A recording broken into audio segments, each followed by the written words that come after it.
Hey everyone. So my name is Joe Belle with Family Network on Disabilities. I'm joined today with Lucas and Rene. If you guys want to introduce y'all. Oh, great. Just because I'm at the top of the screen on my thing, I'll go first. Lucas saved the best to last. So I'm Rene Averitt-Sanzone, and I'm with the Parents Place of Maryland, and super excited to be with y'all today. Awesome. Thanks, Rene. My name is Lucas Wehle. I am the Trans Services Division Manager at a local nonprofit in St. Petersburg, Florida called Metro Inclusive Health. And I'm excited to be here as well. Thanks for having me. So today we're going to be talking about understanding the rainbow of diversity, a conversation about LGBTQ plus community engagement. And what we're going to be doing is really having a panel type discussion between Lucas, Rene, and myself.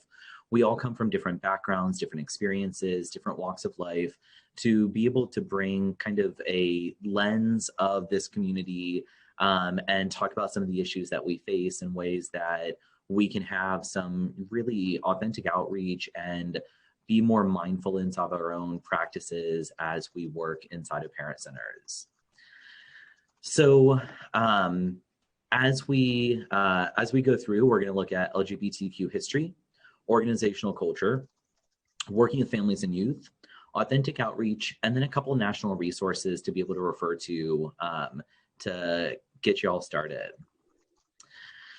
I do want to say, feel free to ask your questions inside the question section. We're going to be taking some questions throughout the presentation.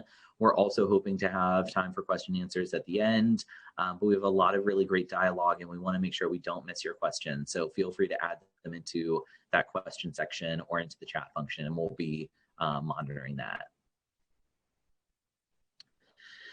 So the history of the LGBTQ movement. One of the things we were thinking about as we were putting this presentation together is really, many of us don't know really the history of the movement and the struggles that we've had and been through. And this movement is not something that's far in the past. In fact, it's as close as June of 2020, so it really gives me perspective looking back as a young gay man, being able to look back at who came before me and then what work we still have to do. So we put a couple slides together that we're going to go through pretty quickly.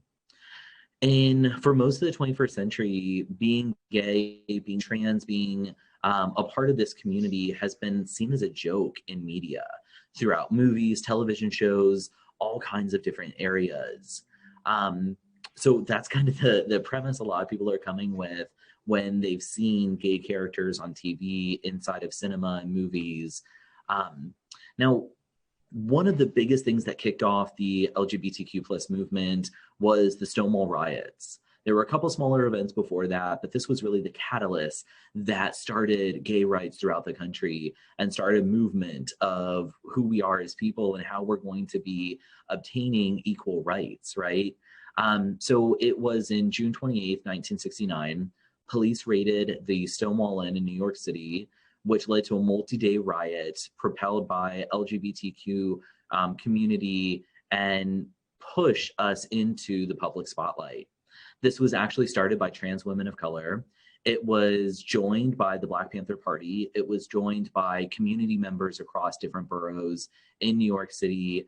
And like I said, this was truly one of the first things that led to public understanding of who we are as people and gaining rights as citizens inside of our own country.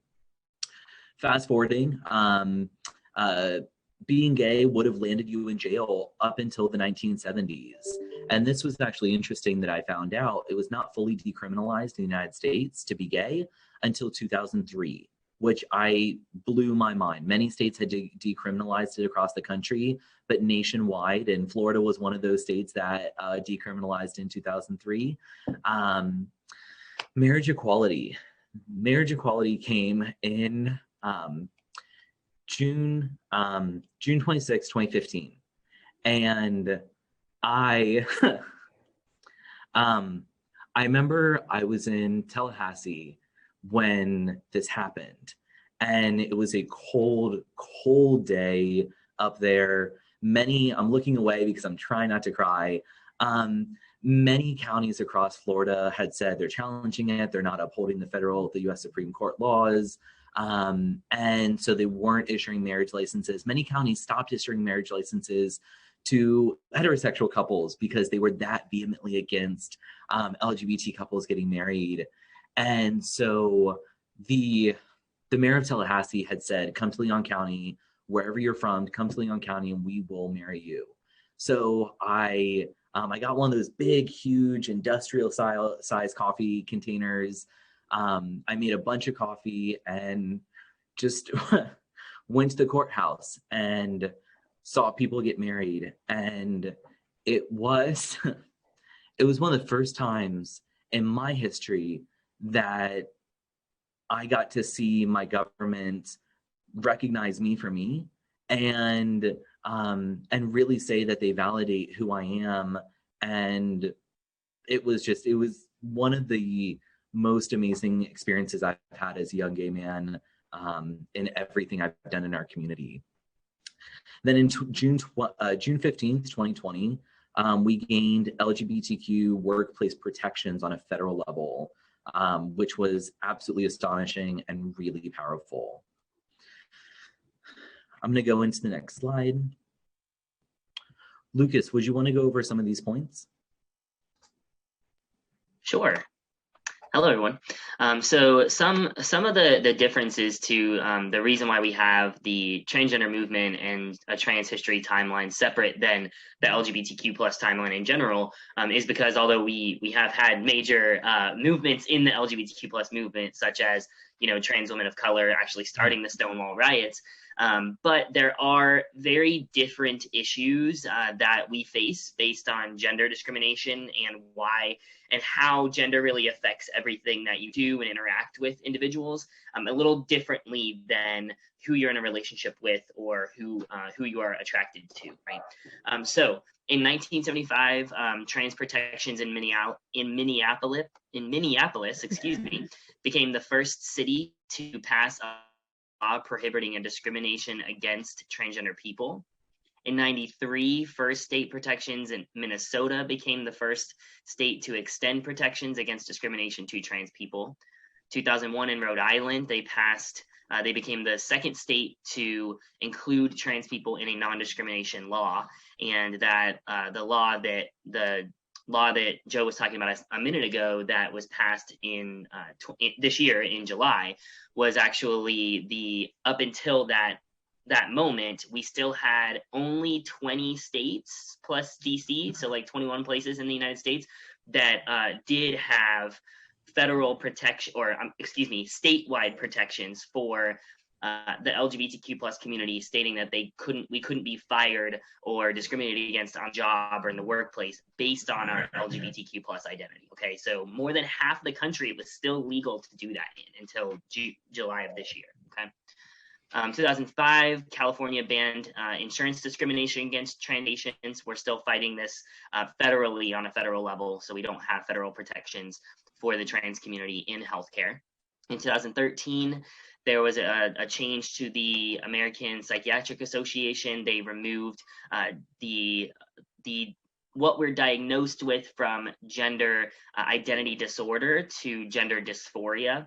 And so now they specify what we're diagnosed with is that we are experiencing gender dysphoria. We're no longer diagnosed with an actual disorder. However, it is still in the DSM. We're still working on that. We're taking baby steps. And then in 2019 and 2020, there have been some major protections removed for trans people in healthcare and in housing accommodations. And those are huge things that everybody needs. So we have been taking some unfortunate steps back as well. One of the big things that I really wanted to demonstrate here is, looking at 1975 was the first city to have anti-discrimination laws. And then it took 20 years to have a state level protection. And we're still fighting to have those types of protections on the federal level. And then in 2020, we are having things rolled back. As of yesterday, 2 of the Supreme Court justices are now trying to retry the marriage equality case and have that roll back. on a federal level. So even though we've made these great strides, and in the last 2 slides, we really talk about a lot of the wonderful things that have happened in our community, there's still a lot of work to do, and we're still moving forward. So let's jump into how we can support members of this community throughout our work as parent centers across the country. So we're looking at culture of your organization. So what have we done in our own organizations to set up to be culturally responsive? And Rene, I'm going to have you take this question. Sure. I also think it would be great while we're answering some of these questions, if folks, I would love to know if we have, and just put it in the chat box, I'd love to know if we have directors in the group, or if we have what we call in our organization parent educators. It'd just be nice to know kind of who we have with us in the, if you guys don't mind doing that while we're talking about the culture of our organization. So I'm going to talk about this from the Parents Place of Maryland perspective, because obviously that's the one I can talk to.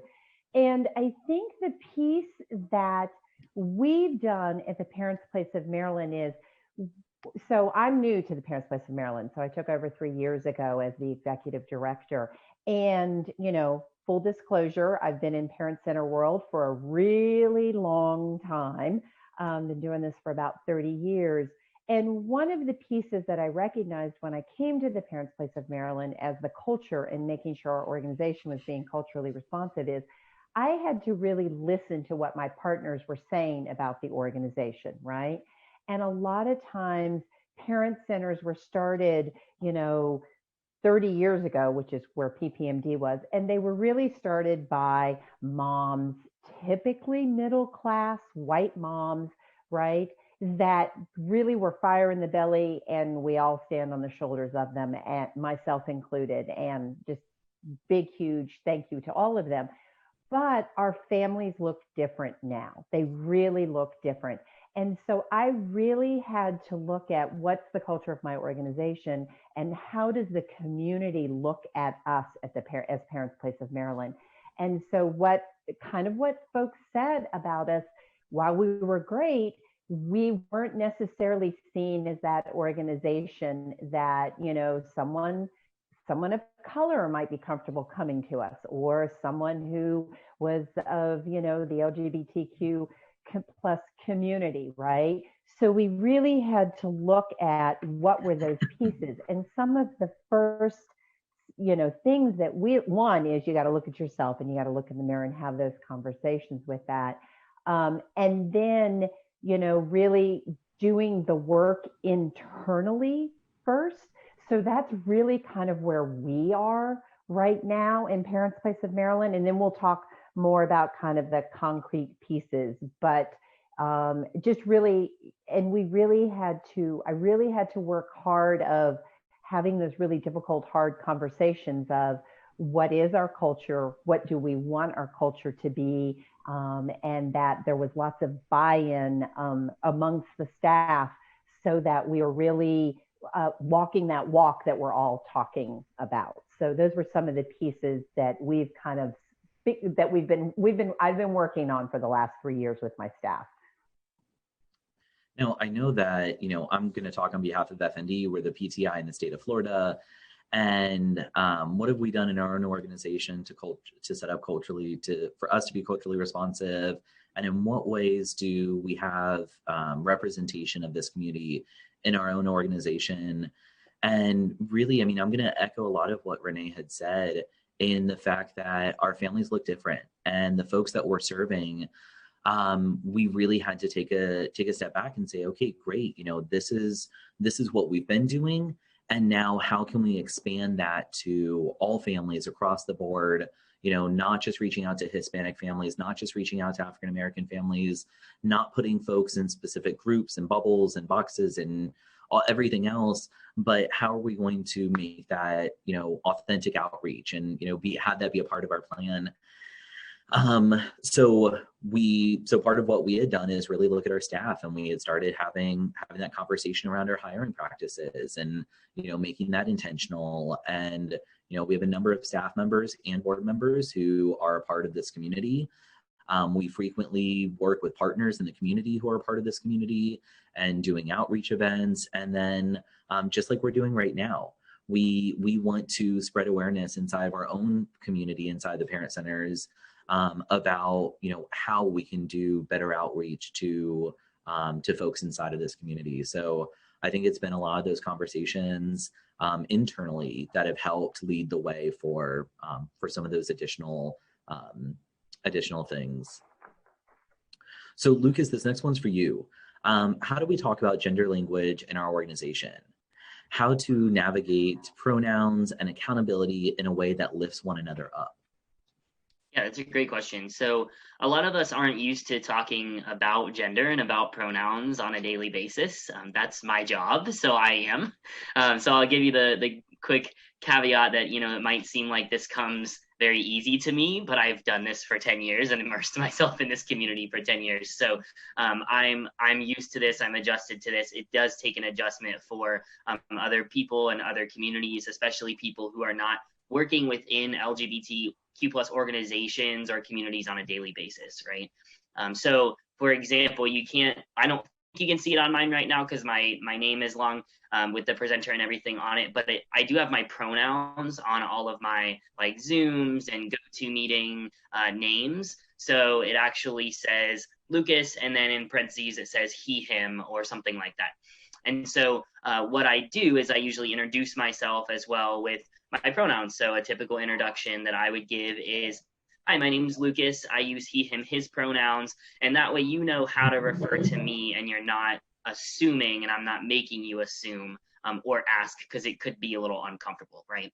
So we don't walk around, you know, in general life, go to the grocery store and ask the cashier what their pronouns are, right? It's not what we do. It's not socially acceptable. I'm not telling you to do that. You will definitely get some strange looks, right? But when it comes to using inclusive language, it is important that we really start checking ourselves and think about the things that we're saying. For example, when we use the phrase you guys, right? It's not technically gender neutral, right? We use it as if it is, but it's technically a masculine term or a masculine pronoun. And, you know, other people who have different gender identities might get offended by that, or might kind of feel like, well, that's an assumption, or that's kind of a, you know, one way that we can refer to the community that's kind of more, this is actually a masculine term that we use as neutral, right? So here in the South, we use y'all. We say y'all means all, you know, and in certain situations, you might not feel that's professional. That's totally fine. I do, because I am a Southern boy, so I use it all the time. But there are certainly other ways to refer to groups of people. So, you know, good evening, everyone. Good afternoon. Hello, everyone. You know, you can just refer to people in neutral terms and then not be gendering things unintentionally, right? And the other thing is, especially if you are working with the LGBT community or with someone you know is LGBT identified, or more specifically, you might know that they're trans identified, or they just came out to you as trans. That is the exact example and the specific time that you should be asking them, okay, so what name do you want me to call you? Like, what name do you go by? Do you use this name? Or are you going by a different name now? What pronouns do you use? How should I refer to you, right? Asking those questions early on, that way you can know how to respect them and not be misgendering them or making them uncomfortable, is very important. So those conversations, they can be an adjustment, but it's important to know how to navigate those. And overall, again, just never assume. And Lucas, let me ask you to kind of further on that. What happens if, you know, if you make a mistake in pronouns with talking about someone's pronouns or by the way you address them? You know I've definitely made mistakes around they, them.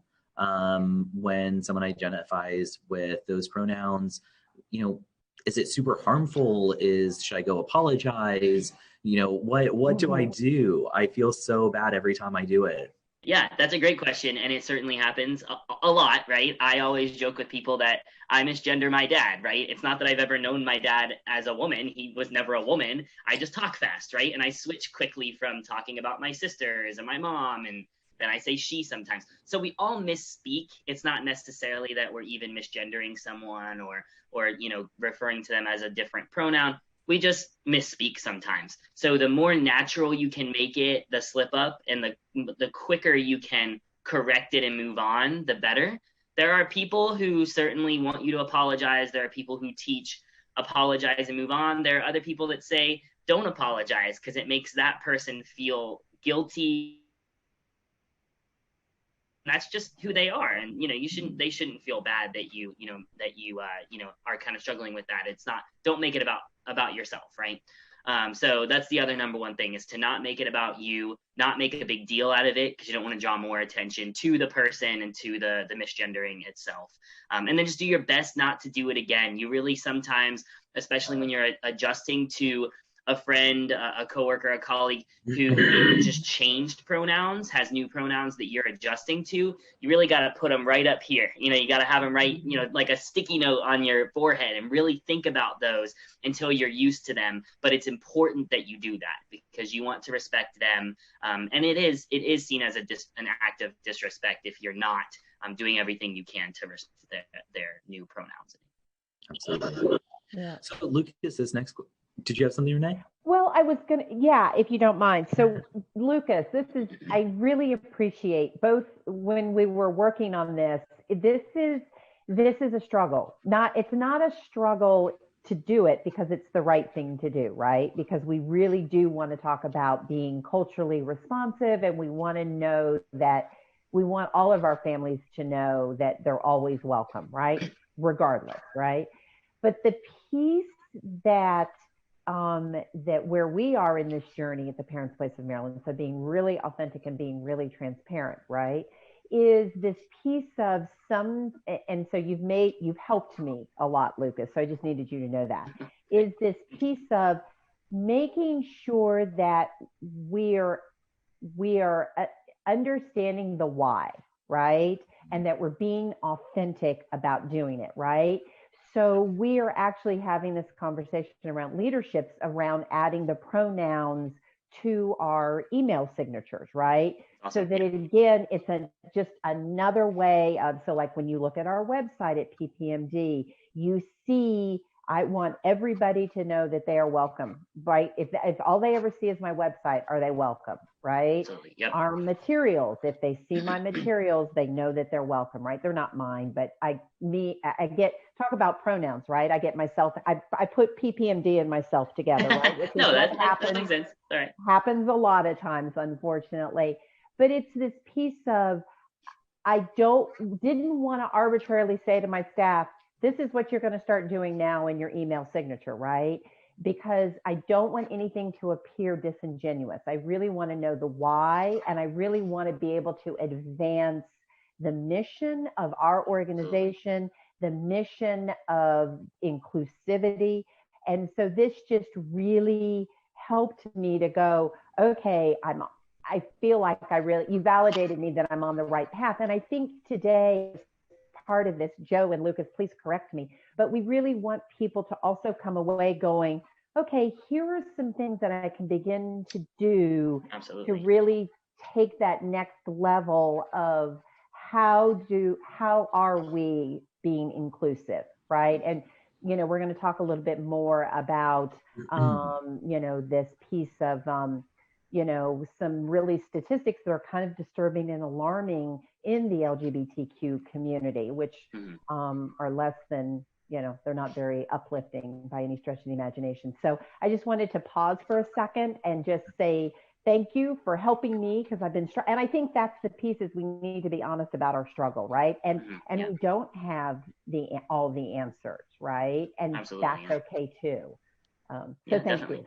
Yeah, absolutely. Thank you. And just two quick things on that, because it is important, is one, and it kind of goes along with the question someone just asked in the chat, is there is something you can put in like in a hyperlink on next to your pronouns in your signature line that takes people, they usually put the text as, what does this mean, right, next to the pronouns? And then someone clicks on it and then or why are pronouns important, or why does this matter, something like that, and then they click on it, and then that person gets educated on why pronouns are important and what pronouns are, right? And so that's really cool. So that also could be something in the chat question someone just asked to Rene. That is something you could use to help educate your staff members on why it's important, or why it is necessary, or how that represents an inclusive example as well. And the other thing, you mentioned some statistics as well in a brief trigger or content warning, although I'm not talking about suicide in general, but it is a statistic around suicide. The statistics and the chances of or suicide ideation, especially in the trans community, is extremely high, especially in trans youth. And there is a positive fact around pronouns and like affirming, name, pronouns, things like that, that even just having one adult or supportive, leader figure, parent-ish figure or adult figure saying someone, a child or a young person's pronouns, affirming pronouns and name, eliminate or lowers their risk of suicide or things like that by like 35% or something. Ooh. Which is so that's really cool, and something else that could get our minds in the us in the mindset of why that's important, right? It could be as big as saving someone's life. Yeah, absolutely. Thank you. So Lucas, this next one's for you as well. Do you host events, fundraisers, inter-office socials to be inclusive of the LGBTQ plus community and your staff? Yeah, so things look a lot different right now, right? So everything is virtual, obviously.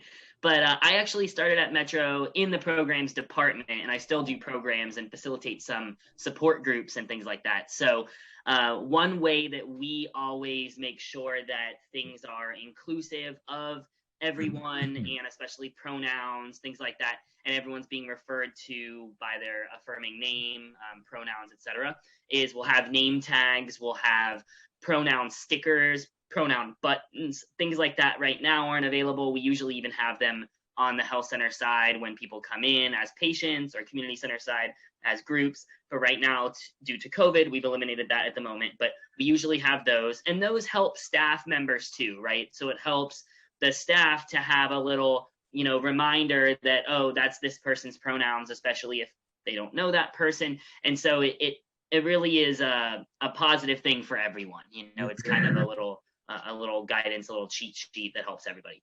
So things like that are good ways, making sure that we are fostering an environment and encouraging people who are coming to the event, the group, the social gathering, that when we're doing interactions, social interactions or introductions, that we are asking everyone to say their name, their pronouns, state those things so that we know how to refer, and that nobody's assuming or going up and saying, oh, how you doing, girl, or right, because that could be offensive to someone. They might not identify as a girl or be comfortable with that, right? So having conversations like that are very important, and I think that covers it. One of the things that I really loved at FND that we have done, we've done a bunch of different times, is we've actually hosted fundraising events at drag shows, and it has been a blast. It's been open to our staff. They've been able to come or not come. It's not mandatory for anyone, but the folks who came were not the folks who I expected. And it really opened up, they weren't folks who I was particularly close to. And it really opened up just this completely different dynamic with getting to socialize outside of a work environment, getting to have staff know that they are valued and affirmed in a social environment, just like we would have it, we'd have other social gatherings or other fundraisings in non-LGBTQ plus environments. So I thought that was just a funny one that we've done that's been really successful and had a great time. It was drag bingo one time, and then it was a amateur drag show at one of the local houses. So it was a lot of fun. I was going to say, Lucas, I told Joe, I said, oh my gosh, I'm actually in Baltimore City myself. And I was like, I don't know why I didn't think of that one. So definitely wanted to do that. But real quick, before we move on, Lucas, there was, I think, a really great question in the chat box Yep, I from, think it's the one I was thinking of covering. Sarah from Sarah. Yep. Absolutely, yeah, I wanted to adjust that. So thank you. So, so thank you for asking that question. That's a very valid question. So first of all, I want to state that your pronouns and whichever you choose, whichever you use, whichever feels good for you, or multiple, if so, or none, are valid. Okay. So there are some people who use multiple pronouns that they maybe use they them pronouns and he him pronouns, or they them and she her. Or they use some of the more rare pronouns. They, them is certainly not the only neutral pronoun out there. It's just the most common one. So some people use multiple, they interchange them. They're comfortable with both or all of the above, two or all of the above. And then other people don't prefer pronouns at all. Like they literally don't, they want you, it is their decision, or it feels best for them to just be referred to as their name and to not use pronouns. So although it can seem repetitive, it's just as valid and actually even more personable to say Joe is going to go to the store, and then I'm going to go to Joe's house, and Joe is going to cook me dinner because I don't know how to cook anything, And so using that over and over and over again might sound a little bit repetitive, like I said, but it also is just as valid, and that is a way you can go about not using pronouns if someone does not use pronouns. So all of the above are valid. I think that if you are going through figuring out what feels good for you, then you need to do just that. You need to try out different pronouns, talk with friends, have friends use different pronouns in different settings, and see which ones feel good for you. And if that changes from day to day, that is valid as well. So anything goes. Perfect. And then the last question we have inside this section is actually going to go to Rene. Do you have protections inside your hiring practices? Kind of what does some of that look like inside your employee manual and hiring practices? Right. Great question. So one of those pieces that I talked about in the, about our organization being culturally responsive and setting the culture and the tone of the organization is, so Maryland is one of those states that's pretty darn ahead of the curve. So Maryland was one of those states that had passed same-sex marriage way before it went to the Supreme Court. So go Maryland. And full disclosure, I also now people will tell me Maryland is the South, but people from the South say, no, it's not, but that's okay. I used to live in Florida, and people tell me Florida's not the South. So I think everybody's got an opinion about what's the South. But I did used to live in the South. So I used to live in North Carolina, and North Carolina, there are pockets of progressive, and as a general rule, not so much. So coming to Maryland, there were already a lot of just state protections that were in place, right? Which is great and makes my job a lot easier. But what I have done at the Parents Place of Maryland as part of the hiring processes is one, been very intentional in my recruitment, right? So that, when we started, the organization was, I think at the time was maybe only 20% diverse. And now we are well over 70% diverse. And Parents Place of Maryland is not a large organization. So it's not like an FND, as I like to tease Joe. So but Maryland's also a much smaller state. So I will say that too. So, we're probably about 73% diverse, right? Which is just fantastic, right? And I'm just stoked about all of that. But in the interview process, right, I think as a director, it's really important when you're hiring folks, it's about the right fit, right? And so Lord knows we do not want another Rene in the organization, but I do want the right fit. So when I hire and when I conduct my interviews, I'm always doing it with a team. But the piece that I do is I make sure I set the tone of the organization. And what I say is, the Parents Place of Maryland is a very liberal, progressive organization that is staffed by a bunch of alpha females. I'm really trying to hire men. I promise I am, but haven't been successful yet. It's on my list, right? And that I really need people to understand that this is a passionate organization and it's very progressive, right? And that, people need to feel really comfortable in those kinds of environments, right? because that is the culture of our organization, and that we are inclusive and we do all of those things. And and this is the piece where I hope I don't get choked up, Joe, is just recently hired somebody, and I shouldn't call her out, but maybe I should, because actually she's attending this session. But she is one of my newer hires, and then COVID hit. But she ended up coming to me and said, I knew PPMD was the right place for me, Rene, when how you interviewed me, how you set the tone in the interview, and also being very transparent and being very open myself, right? And come to find out, she is the mom of her daughter. Her daughter is also gay, and she's with her partner, and they've just adopted a child. And so just really knowing that she felt like she had found her tribe, so to speak. And so we're just really intentional about those pieces, but it isn't just in the interview process. It's in every single one of our staff developments. It's in every single one of our staff meetings. And I mean, it's even in this piece of, like, we send out surveys when our parent educators are done working with a family, and if the score falls below a certain number, I read through it. I work with the director of training and education. Is this something that we need to circle back to a staff member on? Is there something that a family didn't feel heard for whatever reason? And we've had those situations, but we try to address them very quickly, but looking at them from not punitive, but how can we help you to grow, right?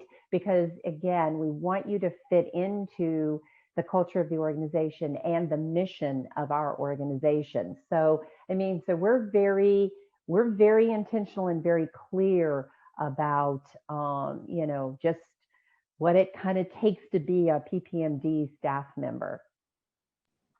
Great. So looking at the next section, working with families, guardians, and youth. Rene, this question is going to go to you. Who can do outreach to this community? Oh, well, that's easy. It's everyone. I know I'm not being a smart, I won't cuss, which is, my staff is probably really impressed that I'm not cussing about right this time, right?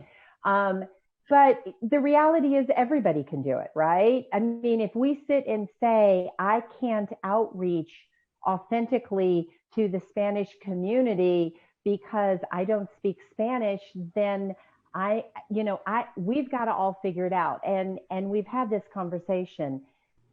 None of our communities that have been marginalized or disenfranchised have not ever made any progress if it hadn't been for allies, right? So we all can be doing this. Now, don't go doing it like a bull in a china shop. We've got to educate ourselves. But at the end of the day, my stand is everybody can do it. And I mean, I couldn't agree with that more. It's, we don't have enough staff. We don't have enough dollars. We don't have enough hours in the day. We don't have enough to, for us as parent centers to have a dedicated division. Having said that, I do think you're going to have, a different connection if you have a family who is a part of this community and they say, hey, is there anyone on staff I can talk to that is going to be able to relate to me? Yes, absolutely. That's why we talk about diversifying our staff. But like Rene said, anyone can do outreach to this community. And it's really about the authenticity that we have in working with different peoples of different backgrounds. Rene, the next one's coming to you as well. Does your staff know about the McKinney-Vento Act? And I know your answer is yes. But the fun fact, or actually really not a fun fact, one of the reasons that we're bringing this up is because it's estimated that about 40% of students who are identified as homeless in the United States also identify as part of the LGBTQ plus community, although they only make up 10% of the student population. So hugely disproportionate amount of homeless students also identify as part of this community. So what does your staff know about McKinney-Vento? Why is it important? And can you just share a little bit? Sure. So yeah, the short answer is yes, absolutely. And I think and I'm assuming this is true for other people, but I for us, it is literally almost the first question we ask, right? When we end up with a family that we're working with, and it's not that I think any of our families that we work with, that their situations are run of the mill, but there are some that are a little more run of the mill. But anytime we start to get into working with a family that is a little bit more complex or has a lot more moving parts, I mean, literally, I'm so proud of my team, because one of the first things out of their mouth is, have they, well, in Maryland, we call them PPWs, right? Personnel prep workers or something. Anyways, I can never remember what the acronym stands for, because we all get used to that, right? But it is literally McKinneyVento becomes the very, wait a minute, that qualifies as a homeless kid by the McKinneyVento. And it's really become a piece where our staff has really internalized that. And I would encourage anybody that's participating or listening that this really, it is a very underutilized set of resources and services that really can make a huge difference in the quality of life of all of our families that have kiddos that qualify under McKinneyVento, but most especially our LGBTQ plus community, because the data is just there, and we really do need to. And listen, there aren't enough resources, so the more we can find, the better off all of our families are going to be. And I use family in the big term because it all looks different now. Yeah, I think that's one of the really important things to remember about McKinneyVento. You know, we're not saying, you know, this is only applicable to LGBTQ communities. Absolutely not. The really cool thing is it works for so many different folks that we're serving on a day-to-day basis. So I know here in Florida, we use McKinneyVento a lot when it comes to natural disasters.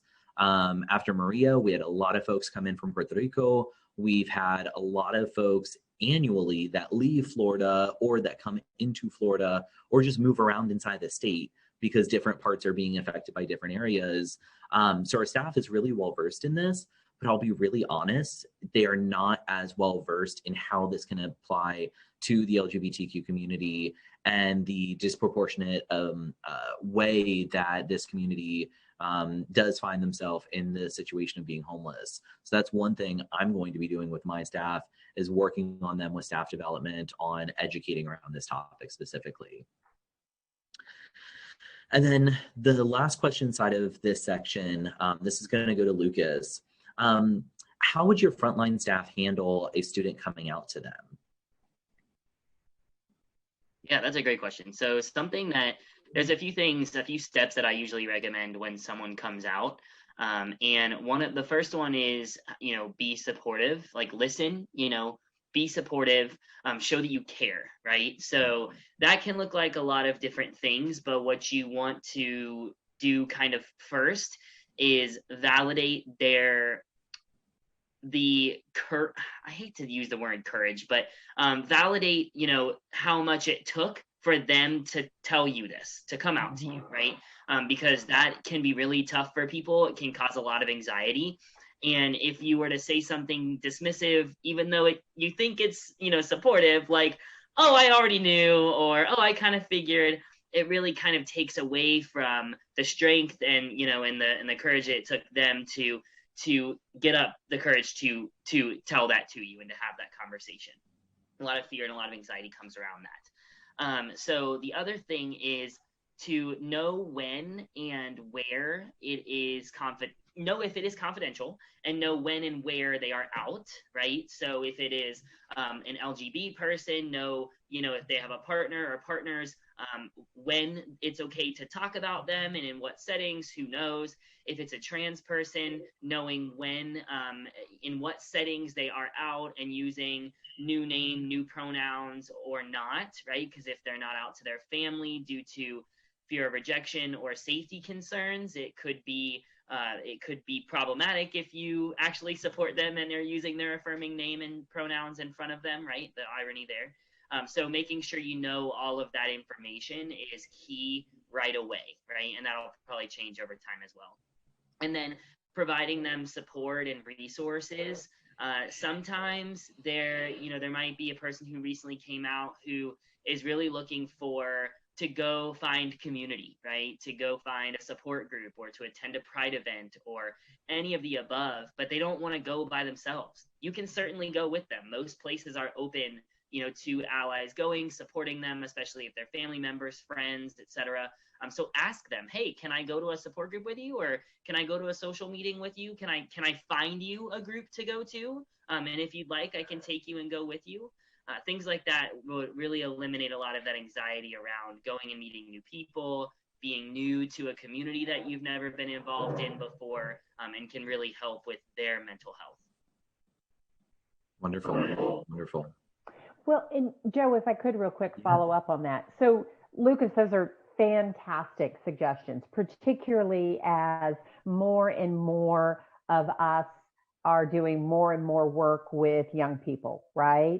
But I want to also chime in as a director that we would be very careful about saying to staff, I mean, all of those that you talked about were fantastic, but having a staff person, I think that's why when we get ready to talk about the resources, right, that we want to make sure that staff understand is we're not asking them to go and support a person who, again, keep the confidentiality and those kinds of pieces like that. But I think where our role is as a parent center, PTIs and CPRCs, is then what are those relationships where we can connect them to a local organization of those and kind of do that handoff, a warm handoff, right? Not a, oops, thank you for telling me, gotta go. We don't want that either. Absolutely. In y'all's case, it's going to be connecting them to resources. Exactly. So I just want to make sure that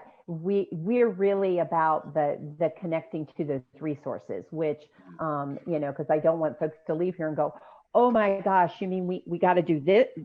If this happens, we need, again, because, we're doing this much work with this much. Absolutely, and that's the beauty of you being with us today, Lucas. And then when we talk about those resources and stuff like that, because we can't do this work without connections, right? Certainly. And our partners. Yeah, and thank you for clarifying that. I'm used to speaking to like families and friends and stuff. So yes, thank you so much. That's great. You're good. I can see there were a lot of directors and because there's a lot of frontline staff participating going,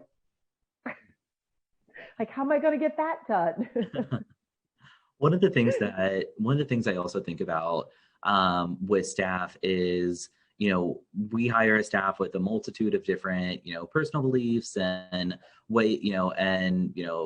just all kinds of personal beliefs. I'll put it that way. And so one of the things that we want to make sure is, if a child or if a youth or if a parent comes out to you and, maybe this is something that you're not affirming, or maybe this is something that you're struggling with, with your own set of beliefs. That is definitely something that we just want to kind of check those thoughts at the door and provide assistance to that person. Again, keep confidentiality.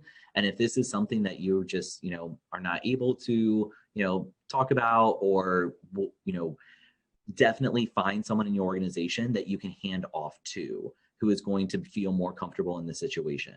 I think it's really important to understand, who are allies in our own organizations, that when we're uncomfortable with different topics, different subjects for a variety of different reasons, who can we go to for our own personal development support, so that we're providing the authentic support to those family members or those youth that genuinely need it.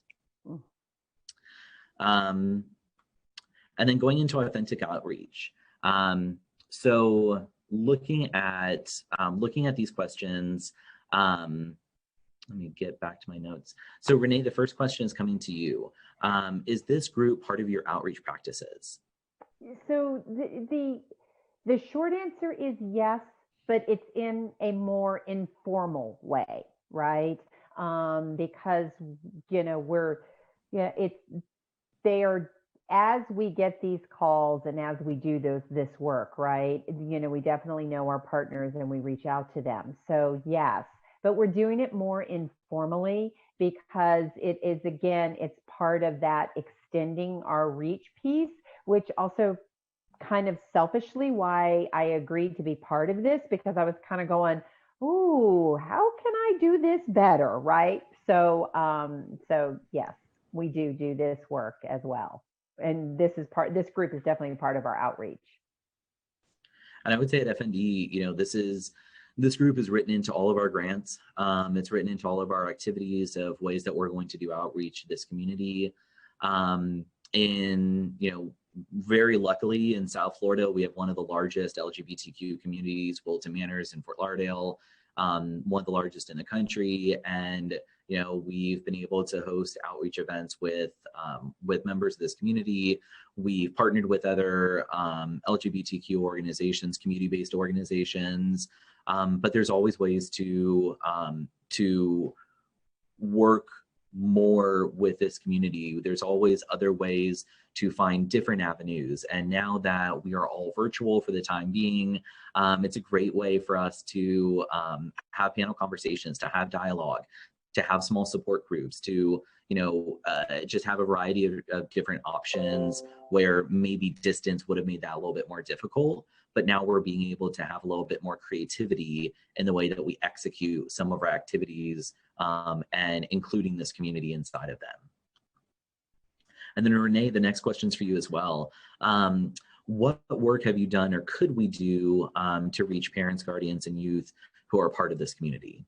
Well, and I think that I've kind of touched on this previously, is just really the piece of just, again, is being, just really knowing, making sure that everything that we're doing is being inclusive and representative, that people will know that they can, you know, that they're safe to come to us, right? And thanks to Lucas, I now go, okay, I get it with the pronouns. Thank you very much. And just constantly, how are we doing those pieces? And then, but really then looking at, you know, so when we do our outreach, you know, when we write things, just really being incredibly intentional about these pieces. And I think a lot of times, I think right now, just COVID just kind of really threw a monkey wrench in a lot of this work. And I know that probably sounds like an excuse, but it's not, I think, because we were all just thrown for such a curveball. But, you know, I think if anybody's getting ready to start this work, or as I look at the chat box, I think we've got some great pros already of, you know, and maybe as we talk later about if this is something folks want to do a deeper dive in, really, you know, looking at how people have shared really successful outreach strategies they have found to be really successful, particularly in, and I think that's the other piece, is that there might be folks that are living in communities that aren't as progressive. I mean, there are parts of Maryland, don't get me wrong, but, you know, Maryland as a whole is really very, you know, Maryland was way ahead of the curve on the LGBTQ plus community. So I think that's also another piece that we need to not take it for granted as well, and being very progressive and being very mindful as well with that. Absolutely. Now, the next section, we're going to talk about some resources, and I'm going to take the first question, and then I want to have Lucas take the next question and talk about some implicit biases in our materials. So how do people we serve see themselves in our materials? One of the things that I'm really, really, really focused on in the materials that we create at FND is that there are people of color in our materials. There are people in hijabs in our materials. There are gay people and lesbians and persons, trans persons, and just across the gamut of marginalized communities, but not just marginalized communities, just people. And, you know, I want to make sure that folks across the board are seeing themselves represented in imagery, and that they can identify, you know, we're redoing our website right now, and our web developer was saying, you know, the latest statistics are that when someone jumps on your website, they've got about 30 seconds to 45 seconds to poke around and identify, is this for me, before they click into a second click. And that just, I knew the attention span was super short when we're talking about presentations and whatnot, but just seeing that for materials and websites, is this for me? And that's why we've been so intentional. All of our materials are really graphic, with all kinds of different photos and with different graphics like we have on the screen right now. We use a program called Big Stock Photos. It's a photo subscription program. But then you can also do things like not fundraisers, but community events where you ask a local photographer to donate their time and get photos from families that you're serving, and help get images that way if you can't afford a photo program that allows you to have a huge photo stock. But really, really important that families are able to see themselves in your materials, just however you're representing it. Another way that happens is in language. And I'm going to pass it off to Lucas and ask him to talk about some of those language and implicit biases in some of the materials that we develop.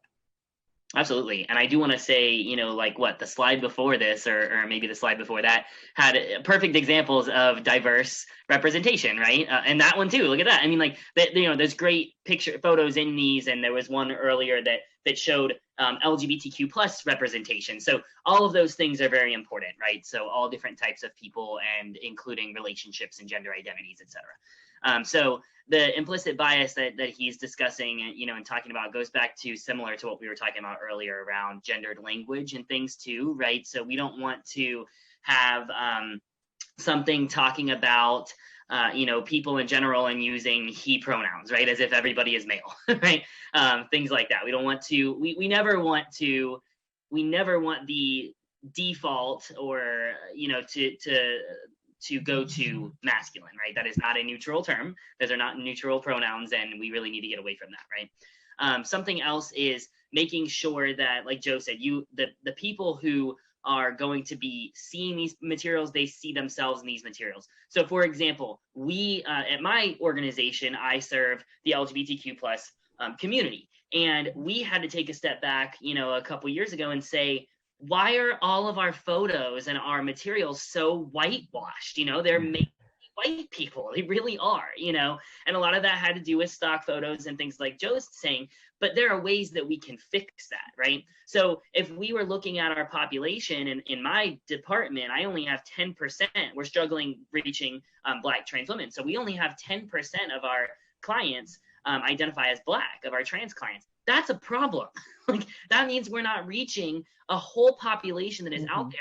And one of the things we had to look at when we were addressing that was our images, and the fact that we didn't have trans women of color in a lot of our, our pamphlets and our marketing materials. And that's problematic, right? So it also has to do with communities you're serving and where you're serving them, and the language that you're using in the pamphlets, right? How is your language? What language are you using? What words are you using, right? Is it easy to understand? Are you talking about things they have no idea what you're talking about, or that they're not going to relate to, right? So really paying attention to those things, especially in your marketing materials, is going to help show that you are an inclusive organization, and you're not assuming things, especially roles, or identities, on the people that you're trying to reach out to or market to. Wonderful. And then the next question, what resources do we see in our community? I'll share, not naming any names, but there was an organization here in Florida who had put out this guide on sexuality. And there's not much about sexuality when it comes to the disability community. And so we are really excited, and we got all of these copies, and we're ready to disseminate them and check off our grant numbers of dissemination, and we're so stoked. And then I sat down and I read the section on the LGBTQ plus community. And that section was about 3 paragraphs long, maybe less than. And that section was actually referred to as alternative lifestyles. And in those 3 paragraphs, it was referred to as an alternative lifestyle, a phase, kids will grow out of it. You should seek counseling if it's not a part of your beliefs. It just thing after thing after thing. And really, there was no place inside of there that was affirming. There was no place inside of there that was really saying, this is, there's heterosexual, there's all these different sexualities, and being a part of this community is just another part of that. So we ended up trashing them. There was no way that we could have disseminated that into our community and let that be a representation of the values that we have as an organization. So making sure that we are reading through materials, and especially around sexuality, because there's so few of them. And it is such a topic that, can go one way or another very quickly. Rene, Lucas, do you all have anything to add about what we're seeing in our community? I couldn't agree with you more. I just couldn't agree with you more. And I also would say that that's a time, because we've seen things that have been written and we get a lot of pushback from, from agencies and organizations about, well, we can't even talk about sexuality with people with disabilities, right? Let alone LGBTQ plus, right? So I think when we have also found those situations, depending on the organization, we really try to also reach out and see if we can engage in a conversation that, I always try to operate from a place of nobody woke up and meant to be hurtful or unkind, or, I have to operate from that place, right? Or I'll be more gray-headed than I am right now. And so we also try to then take it to the next step of how can we help that organization or that agency grow, right? And realize, because Leah, dollars to donuts, they probably didn't realize that was in there, or, it was somebody put it in, thought it was like I'm not saying they Googled it, but they might have just Googled it. And, so we also look at it that way of how we can kind of push the envelope for these pieces as well.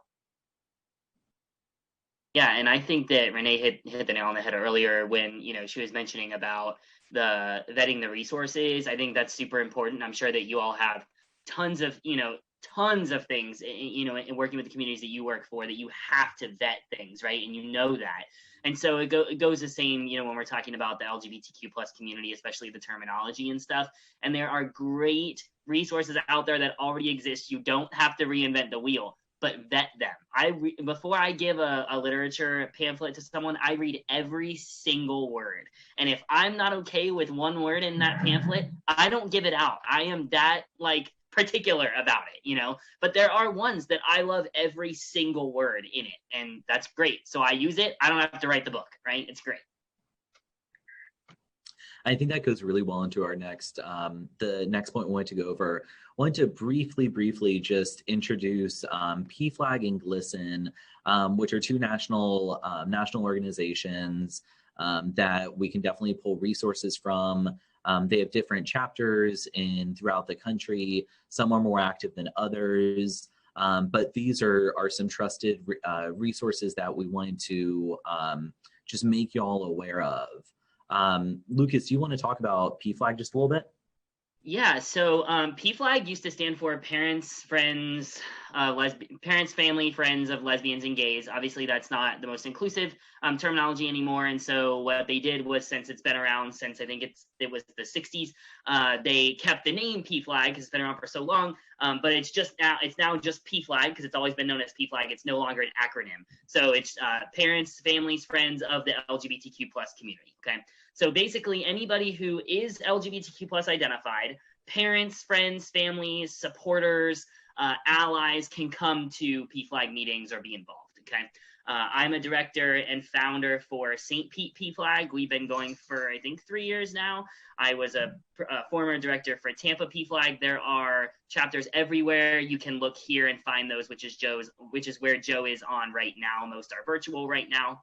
And the other thing I want to mention about PFLAG is they have an organization, I guess they partnered with. It's called Straight for Equality, and you can find that on their national website as well. And that is where you can find those pamphlets I was actually talking about a minute ago. I love all of their educational resources. I think they're phenomenal. So if you need any of those, you can go find those on their national website. They have them for pretty much every common identity. It's been a while since I've looked, so I don't know exactly what identities, but the main one that I use is called How to Be a Trans Ally, and it is phenomenal. Very easy read, but very in-depth with diagrams, and just really tells you everything you need to know about gender identities, about identifying as trans, about loving someone who's trans. It's just really, really great. So I couldn't speak more highly of that resource. Great. And then Rene, do you want to talk for just a quick moment about the work that you all have done with GLSEN? Right. Well, and I was going to say, so GLSEN, I know GLSEN more from well, first of all, Maryland has a very active chapter, and they work really hard in, particularly in Baltimore City as well. So they do a really good, but again, they're not necessarily, it's the same thing. You're going to have to find, you're going to scroll down, thank you, Joe, and do those pieces. But one of the things that I really love about GLSEN is that when it gets into the schools, it makes a real difference about the work that they do, because that's where we see, we ran out of time. You can tell we're a little bit passionate about this topic. But that's really where we're also seeing massive amounts of bullying, right? And then, which again is directly related to kids dropping out, being homeless, suicide, all of those pieces. So GLSEN really, when they're active and when they're in the schools, are doing some really, really, just really amazing work. And, they're just another one of those go-to resources so that you guys don't have to, we're, like you said, I don't want to reinvent the wheel. So those are two amazing organizations. Now it does look like we are coming up to our time in about 7 minutes. So are there any questions that y'all might have for us? You can ask them in the chat box. As you're doing that, I'm gonna look through and see if we have any questions already.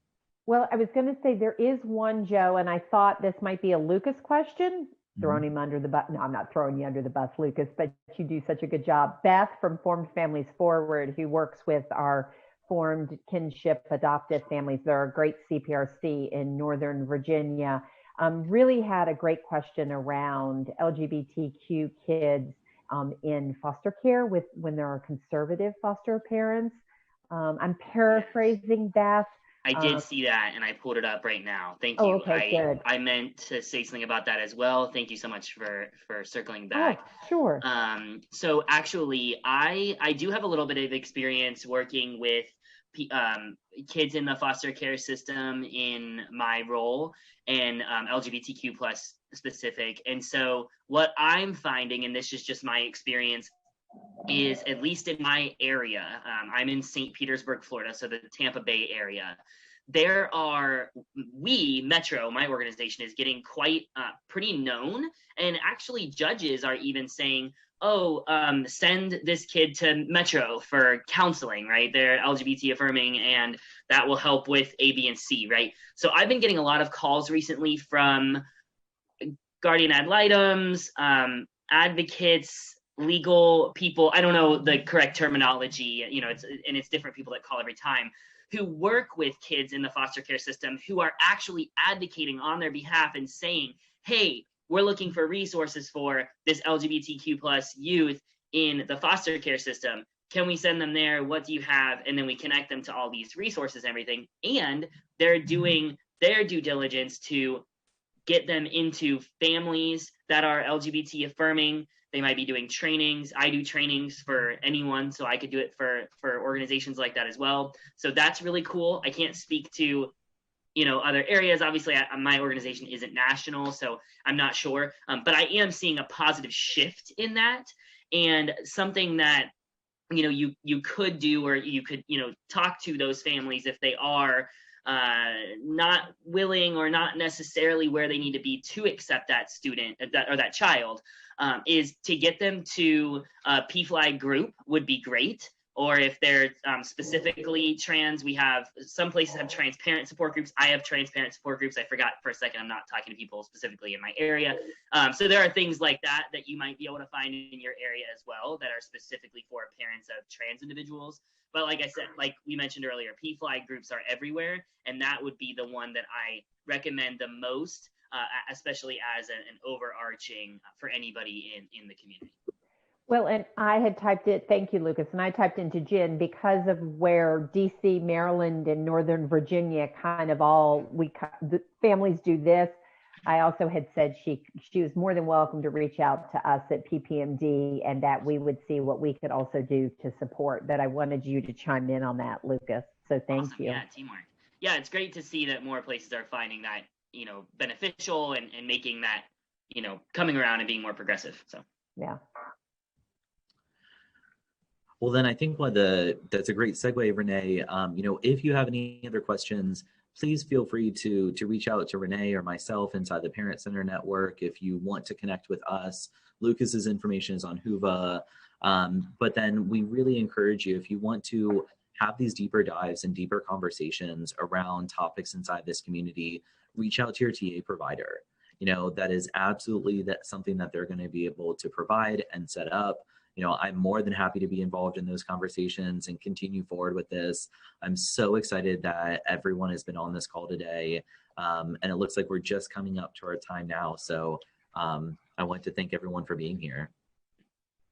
Yes, thank you. And we made it. We did it in time. Thank you all so much for having me. It was a pleasure. These are kind of my two worlds combining because my background before was in adaptive physical education. So I love this. This was a great opportunity. Joe, thanks for inviting me. I did put my information, my email, and my extension and everything in the chat in case any of you would like it. Wonderful. Thank you, everyone. We'll talk to you soon. All right. Take care. Bye. Take care. Stay safe.